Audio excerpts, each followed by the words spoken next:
দুনিয়াটা বড্ড স্বার্থপর, তাই না বন্ধুরা? হঠাৎ করে ভাবছো আমি এই কথাটা কেন বলছি? কেউ কি আমাকে ঠকিয়েছে, নাকি কেউ খুব কষ্ট দিয়েছে সেই জন্য এই কথাটা বলছি?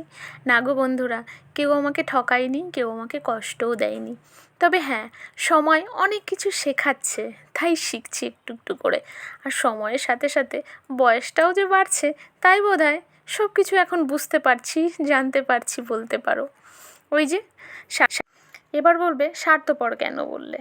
স্বার্থপর এই জন্যই বললাম, আজকাল যে পরিস্থিতিতে আমরা আছি, আমাদের কাছে না সময়ের বড্ড দাম বলতে পারো।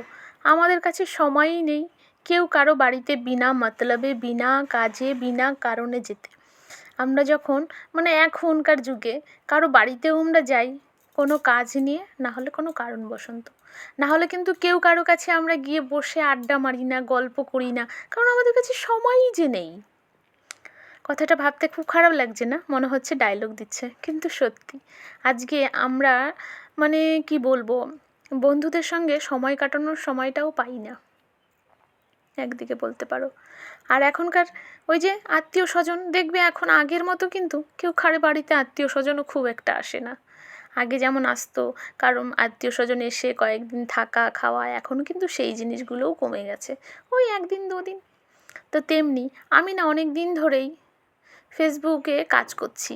তো কাজ করতে করতে একটা ভালোই বলতে পারো শিখেছি। ফেসবুকটা কিন্তু আমাদের পুরো সত্যিই পরিবার। আগে আমাদের বাড়িতে অতিথি আসতো, আমরা খুব আনন্দ করতাম, আর তাদের দেখতাম মা খুব যত্ন করতো। যে কটা দিন থাকতো তাদের ভালো মন্দ রান্না করে খাওয়ানো, তারা কিসে খুশি, বেশ অনেক যত্ন করতো, আর তারাও বেশ আনন্দ থাকতো। তারপরে একদিন তারা চলে যেত। তা তেমনি এই ফেসবুকে কাজ করতে এসে না আমি এই জিনিসটা খুব অনুভব করছি। এবার বলবে কেমন করে? এইভাবে অনেক বন্ধুরা আমার পরিবারে আসে, তাদেরকে আমি যতদিন ভালোবাসি, এবার বলবে ভালোবাসাটা কেমন করে? তাদের প্রত্যেকটা ভিডিও আমি ওয়াচ করি, কমেন্ট করি, তাই তারা আমার পরিবারে থাকে। এইরকম কিন্তু অনেকের সাথেই হচ্ছে, অনেকেই বুঝতে পারছো। ওই যে অতিথি এসেছে গো, যত্ন করতে হবে। আর যখনই তুমি এই যত্নটা করা ছেড়ে দেবে, আগে তো মাকে দেখেছি রান্না করে খাওয়ালে, ভালো মন্দ তাদের ভালোবাসা দিলে থেকেছে, আর এখানে কিন্তু তার উল্টো।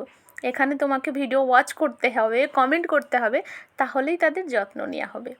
আর এইটা যতদিন তুমি করছো ততদিন অতিথি তোমার বাড়িতে আছে। যখনই সে দেখবে তুমি তাকে ইগনোর করছো, তার কোনো ভিডিও দেখছো না, তাকে কমেন্ট করছো না, তাহলে কিন্তু দেখবে আস্তে আস্তে অতিথিটা ঠিক তোমার বাড়ি থেকে চলে গেছে। সে বুঝতে পেরেছে যে তার এই বাড়িতে কোনো কদর নেই। কয়েকদিনের জন্য তাকে একটু ভালোবাসা পেয়েছিল, সে কদিনই ছিল, আর এখন তার কোনো যত্ন নেই, সে তাই চলে গেছে। ওই জন্য আমি বলবো বন্ধুরা, যারা বন্ধু ধরে রাখতে চাচ্ছ তাদের যত্ন নাও। আর যত্ন না নিলে কিন্তু তারা তোমার পরিবারে থাকবে না, তোমার বাড়িতে থাকবে না, সে চলে যাবে। তো ওই কারণে বলবো যে যার যে যত ভালো বন্ধু পেয়েছো, অনেক বন্ধু আছে খুবই ভালো, তুমি 3-4 দিন তাদের সঙ্গে অ্যাক্টিভ না থাকলেও তোমাকে কিন্তু সে ছাড়ে না। তো ওই জন্য বলবো সেই বন্ধুগুলোকে তোমরা ঠকিও না, তাদের ছেড়ো না, তাহলে কিন্তু পরে পস্তাবে। আর যারা আছে কয়েকদিনের জন্য একটু উকি দিয়ে চলে যায়, ব্যাস, তাদের কথা আমি আর বলবো না। হ্যাঁ, আমার কিছু বন্ধুরা আছে যারা কী করে জানো তো, কিছুদিন ভিডিও দেখবে, ওয়াচ করবে, কমেন্ট করবে, তারপরে ইগনোর করবে। বন্ধু, তুমি ইগনোর করছো তো কী হয়েছে? ধীরে ধীরে কিন্তু তোমাকেও সে ইগনোর করে দেবে। কারণ ওই যে স্বার্থ ছাড়া এখানে কেউ নেই, সবাই কিন্তু সবার স্বার্থে আছে।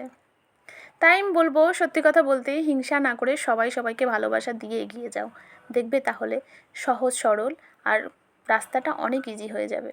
আর যখনই ভাববে একা একা চলবো, কাউকে ঠকিয়ে কখনো জেতা যায় না। তুমি যখন তোমার প্রিয় বন্ধুর ভিডিও ধীরে ধীরে দেখছো না, সেই বন্ধুটা কিন্তু ঠিক টের পাচ্ছে যে তুমি তার ভিডিও দেখছো না, তাকে ইগনোর করছো, সেও কিন্তু তোমাকে ধীরে ধীরে ইগনোর করবে। তোমার প্রোফাইলে যেমন তার ফটো, তার ভিডিও শো করবে না, ধীরে ধীরে কিন্তু তোমার ফটো, তোমার ভিডিও তার প্রোফাইলে শো করবে না। এই জন্য আমি বলবো, সবাই সবাইকে ভালোবাসা দিয়ে সুন্দরভাবে এগিয়ে যাও। আর একটা জিনিস কিন্তু আমি দেখেছি, তোমার সামনে আসা যত ভিডিও আছে তুমি ওয়াচ করো, একটা করে কমেন্ট করে দাও, সুন্দর রিয়াক্ট করো, দেখবে ধীরে ধীরে তোমার ভিডিওগুলো কিন্তু তার কাছে শো করতে লাগবে। তো এই জন্য বন্ধু যদি সত্যি কথা বাড়াতে চাও, নিজের পরিবারকে বড় করতে চাও, তাহলে যে বন্ধুগুলো তোমার আছে তাদেরকে আগে ভালোবাসা দাও, তাদেরকে আগে